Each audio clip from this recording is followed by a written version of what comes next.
கல்யாண பத்திரிகையில நோட்டீஸ்கள் எல்லாம் நினைச்சுவாங்க மேல 786 786 போடுவாங்க. இது என்ன 786? இப்ப இந்துக்கள் வந்து அந்த ஊனா மாதிரி போடுவாங்கல்ல, பிள்ளையார் சொல்லிட்டு அந்த மாதிரி ஒரு அமைப்புல மேல போடுவாங்க. இது ஏன் அப்படின்னு கேக்குறாங்க. இதுக்கும் இஸ்லாத்துக்கு சம்பந்தமே கிடையாது. இது என்னன்னு கேட்டா, நாங்க எந்த ஒரு காரியத்தை செய்வதாக இருந்தாலும் பிஸ்மில்லாஹிர் ரஹ்மானிர் ரஹீம் இதை சொல்லிட்டு தான் செய்யணும். இதுக்கு அர்த்தம் என்னன்னு கேட்டா, அளவற்ற அருளாளனும் நிகரற்ற அன்புடையோனுமாகிய அல்லாஹ்வின் பெயரால் ஒரு காரியத்தை செய்யறோம் என்றால், ஒரு கடையை திறக்கிறோமா, ஒரு வீட்டை திறக்கிறோமா, ஒரு சாப்பிட போறோமா, எந்த ஒரு காரியத்தை செய்யறதா இருந்தாலும் இறைவன் உதவி அதுல வேணும். இதை சொல்லாம எந்த காரியத்தை நாங்க செய்யக்கூடாது. அப்ப இறைவன் நாடினாதான் எனக்கு முடியுங்கிறதுனால இறைவனின் பெயரால் நான் சாப்பிடுகிறேன், அளவு இல்லாத அருள் செய்யறவன் இப்படின்னு எந்த ஒரு காரியத்தை செய்தாலும் அளவற்ற அருளாளனும் நிகரற்ற அன்புடையோனுமாகிய அல்லாஹ்வின் பெயரால் இந்த அர்த்தத்தை தரக்கூடிய பிஸ்மில்லாஹிர் ரஹ்மானிர் ரஹீம் என்று சொல்லணும். இதை சொல்லிட்டு போனா குழப்பம் கிடையாது. எங்கள்ல உள்ள சில பேர் என்ன குறுக்கு வழி ஏதாவது இருக்கான்னு பார்த்தான். அந்த காலத்துல இந்த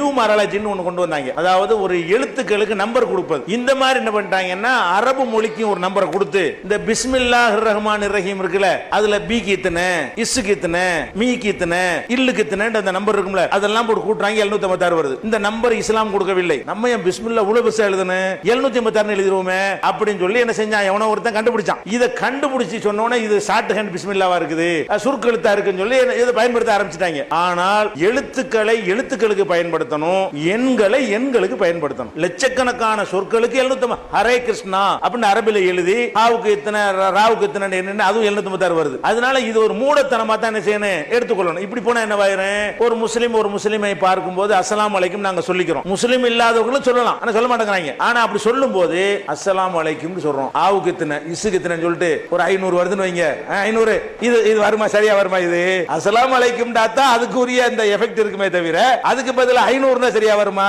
இது விளங்காம எழுதி வைத்துக் கொண்டு என்ன பண்ணிட்டாங்க, இதை உண்டாக்குனாங்களா. தமிழ் படத்துல ரஜினிகாந்த் போட்டு எடுக்கும்போது அவருக்கு 756 போட்டு விட்டு அது அப்படியே காட்டினாங்க. இங்கேயும் பரவி போச்சு. பார்த்தா ஆஹா 756 என்னமோ இருக்குது, ஒரு இளவும் கிடையாது. அதுக்கு இஸ்லாத்துக்கு சம்பந்தமே கிடையாது.